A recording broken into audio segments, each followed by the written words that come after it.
This is the story of Partners International.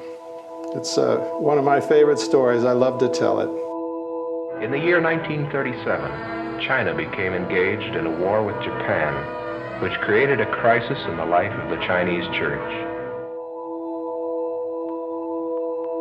China was a big mission field for Western missionaries.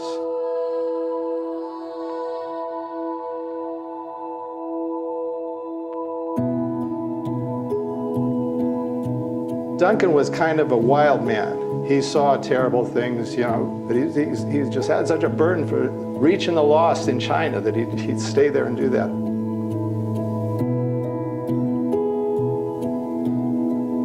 Local people called people from the West foreign devils. When local people were sharing the good news with their own people, Duncan just thought it worked so much better.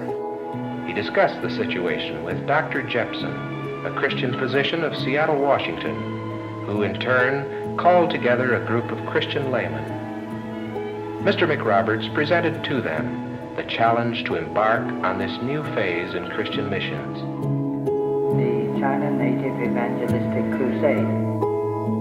And the first local Chinese leader they approach is Calvin Chow. They're so poor they can't even afford a bus to the next town. They even sold their wedding rings, Calvin and his wife, so they can make some evangelistic trips.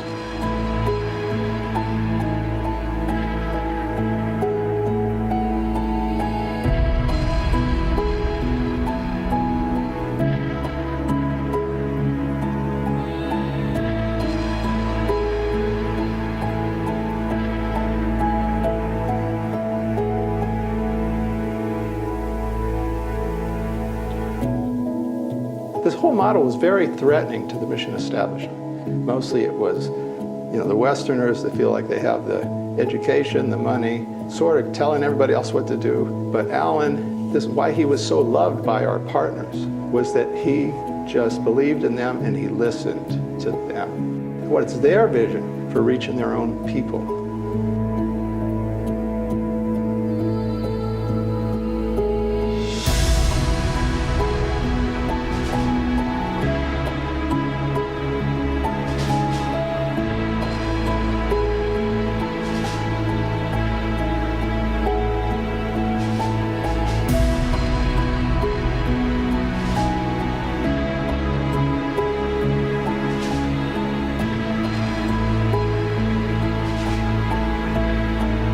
We need to focus that vision specifically on those that haven't heard. And the targeting, the focusing is an aspect that is beginning to come in very clearly right now into the heart and mind of many Christians around the world. The 1040 window, where most of the world's unreached peoples live.